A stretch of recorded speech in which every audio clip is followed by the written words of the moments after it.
At 6:37, we want to get to breaking news that we're following for you this morning from Detroit. Police are searching for a missing 3-year-old girl by the name of Chanel Perry.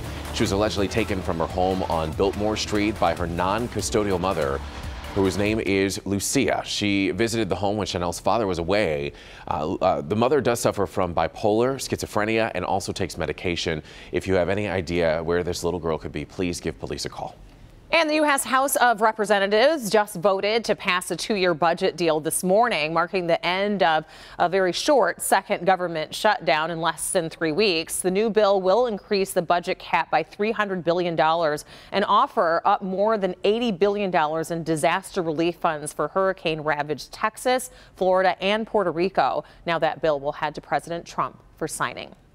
And we do want to get you updated with other stories that are making headlines right here at home. Stories from Royal Oak and Macomb Township, but we do want to start in Riverview, and that is where hundreds of people have gathered for a protest on Thursday. They're protesting a workshop at a Riverview church for girls struggling with their sexuality. The description of the $200 workshop at Metro City Church says it's for girls by birth between the ages of 12 to 16 who are struggling with thoughts that they are trans, bi, gay, or other. Many voice their opinions on what is being viewed as conversion therapy. I ran in and there was the pastor, the elder, and the elder's wife standing over him with their hands out over his head, talking about a homosexuality demon and sins of the father.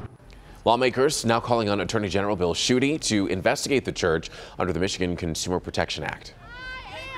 And over in Macomb Township, a teacher is charged with abuse after police say that she physically and verbally abused her students. 28-year-old Brittany Stevens taught students with autism in Sequoia Elementary School. Police began an investigation after receiving multiple complaints from her coworkers.